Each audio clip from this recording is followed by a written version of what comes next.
Assalomu alaykum do'stlar. Navbatdagi darsimizda statik tekstlarimiz, balki dinamik tekstlarni ham, ya'ni ba'zidan keladigan ma'lumotlarni ham tarjima qilish, ya'ni til qo'shishda ko'rib o'tamiz. Э, O'tgan darsimizdagi loyihamizni birozgina o'zgartirdim, chiroyliroq shaklga keltirdim.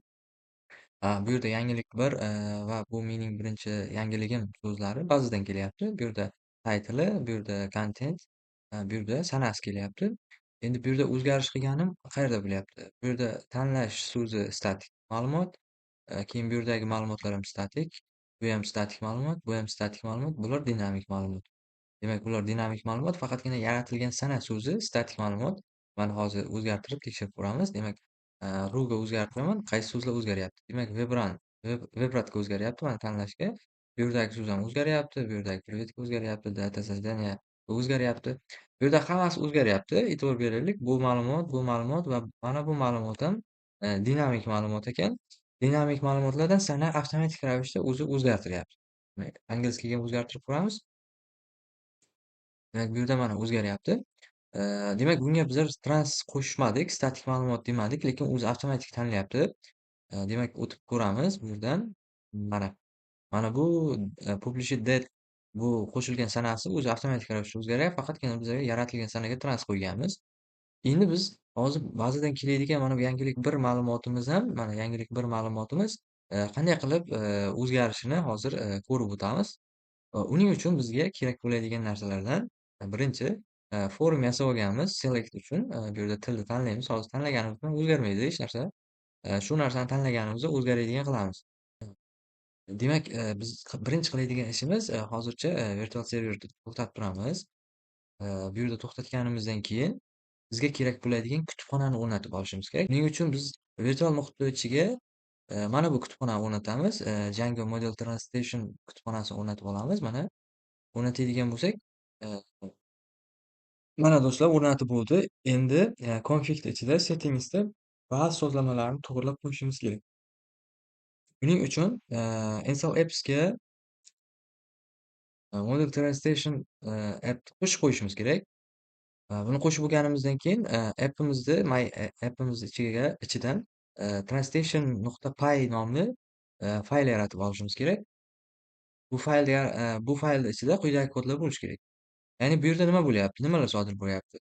Kerakli translation uchun kerakli bo'lgan kutubxona yuklandi. Bu yerda Neos modelimizni chaqirdik. Mana modelimiz va bu yerda register Neos qatori yozilyapti. Bu nimani anglatadi? Neosni ichida o'sha tarjima bo'ladigan maydonlarni ifodalash uchun kerak bo'ladi. Keyin bu yerda Neos Translation klassi yaratilyapti va bu yerda tarjima bo'ladigan maydonlar ko'rsatilgan. Endi appsning ichiga kiramiz va appsning ichida ba'zi o'zgarishlarni qilamiz. Mana bu appsimizni ichini mana bu ko'rinishga o'zgartiramiz. Ya'ni bizlarga qo'shiladigan narsa nima bo'lyapti? Ready metod qo'shilyapti. Bu aynan translation translyatsiya qilish uchun, ya'ni bizga o'sha bir nechta maydonlarni qo'shish uchun import qilib beryapti my app deb. Endi adminni ichida ham ba'zi o'zgarishlarni qilishimiz kerak. Ya'ni buni mana bu ko'rinishga o'zgartirishimiz kerak. Bu yerda nima qo'shilyapti bizada? Eee, translation admin qo'shilyapti. Ya'ni bu yerda aynan admin sahifasida bizaga tarjima qilinadigan maydonlar, tarjima qilinadigan modellarni ko'rsatish uchun bu kerak. Admin sahifasiga yoziladi va bu yerda o'sha translation'ni ichida yozgan mana bu klassimizda, ya'ni shu maydonlarga tarjima bo'lishini biza chaqirib qo'yyapmiz. Undan keyin, agar mana bu qator bo'lmasa, bundan foydalanmayapmiz-ku deyishimiz mumkin, lekin bo'lmasa ishlamay qoladi, xato olib beradi. Keyin bu yerda o'sha pass bilan hamma maydonlar tarjima o'sha ko'rsatilgan maydonlarimiz tarjima bo'ladi, mana bu maydonlar. Undan keyin, o'sha settingsda bitta qator qoldi. Ya'ni bizada o'sha, mana bu yerda, bizada pastda language kodida uz default holatda turibdi. Bunda, biz tanlaganimizda mana bu language kod qiymati ru, n ga o'zgarishi uchun biz mana buni to'g'irlab yozib qo'yishimiz kerak. Ya'ni mana bu yerdan i18n kontekst qo'shmasak, mana buni qo'shmasak, bizada mana bu language kod qiymati o'zgarmaydi. O'zida holat saqlanib qoladi. Keyin bu yerda select orqali mana bu yerda tanlaganimizda o'zgarmay qoladi. O'zgarmay qolishi mumkin. Shuning uchun mana shu qo'shiladi. Endi endi qiladigan ishimiz mana bu yerda ketma-ketligi o'zidan keyin ruga qo'yib, bu yerdan angliyskini qo'ysak to'g'riroq bo'ladi. Endi xo'p, bu qismlarni tayyorlab bo'lganimizdan keyin, base'ni ichida bizlar formani to'g'irlab olishimiz kerak. Ya'ni formada, action'da URL yozib ketishimiz kerak. Mana bunday URL deb,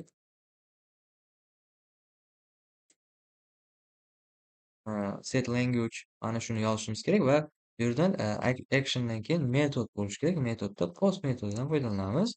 Endi bu yerda birinchisi avtomatik ravishda selected bo'lib turibdi. Bizlar, barchasiga, o'sha if bilan selected yozishimiz kerak. Ya'ni mana bu ko'rinishda, jangi ko'rinishda if agar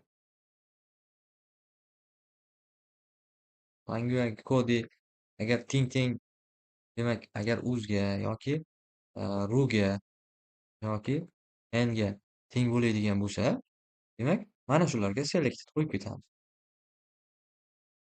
Qaysida shart bajarilsa, shunga selected qo'yamiz.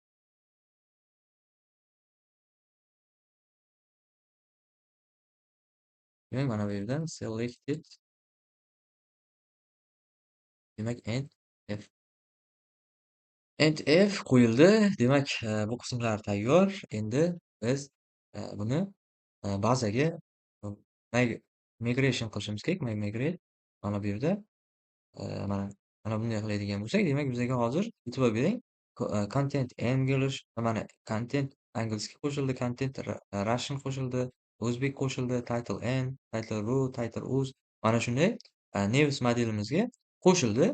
Endi biz, buni migrate qilsak bo'ldi. Mana apply bo'ldi. Endi, bizlar run server qilib, buni ishlatib, tekshirib ko'rishimiz mumkin. Endi bu yerda hozir yangilaydigan bo'lsak, hozir bu yerda hech qanaqa ma'lumot chiqmayapti. Sababi bizada, bazamizdagi ma'lumotlar o'chirib yuboradi. Sababi, chunki u yerda bazada faqatgina bir toifaga tegishli ma'lumot bor. Endi bizlar buni o'chirib, tozalab, qaytadan endi 3 ta tilli qilib qo'shamiz. Mana endi add names qo'shmoqchi bo'lsak, endi mana title uz, title ru, title n, xuddi shunday content uz, ru, n kabi keladi. Endi xuddi shunday masalan yangilik o'zbek deb yozaman. Endi bu yerdan tarjimadan, o'zimga kerakli mana buni olaman. Inglizchaga o'zgartiraman. Bu yerga yozaman. Bu mening birinchi ko'p tilli sahifam. Mana bu ko'rinishda yozaman. Demak, buni ham xuddi shunday 3 ta tilga tarjima qilaman. Inglizchada birinchisiga qo'yaman. Demak, shunda endi saqlayman, save qilaman. Bu yerdan bazani nima F5 bilan yangilaydigan bo'lsak, mana hozircha bizada Englishda turibdi. Mana o'zbek tanlaydigan bo'lsak, mana hozir bu yerda qandaydir xatolik berdi. Token qolib ketgan ekan. O'sha token bizada har doim forma ishlatgan paytimiz, demak, token bilan ishlashimiz kerak. Agar tokensiz bo'lsa, u demak, xavfsizlik jihati sezilarli darajada pasayishi mumkin. O'sha uchun Django avtomatik ravishda tokenlar bilan formalardan ma'lumot jo'natishda xavfsizlik jihatidan token qo'yadi. Buni qo'ymasak ishlamaydi. Men продолжить qilaman, bitta orqaga qaytib yangilashi mumkin. Endi o'zbek tanlasam, select ko'rsatadigan bo'lsa, mana hamma ma'lumotlar o'zbek tiliga o'tdi. Hatto statik ma'lumot ham, dinamik ma'lumot ham demak o'zbek tiliga o'tdi. Mana Russianga o'tkazadigan bo'lsak, hamma ma'lumot o'zgaryapti. Inglizga o'zgartiradigan bo'lsak o'zgaryapti.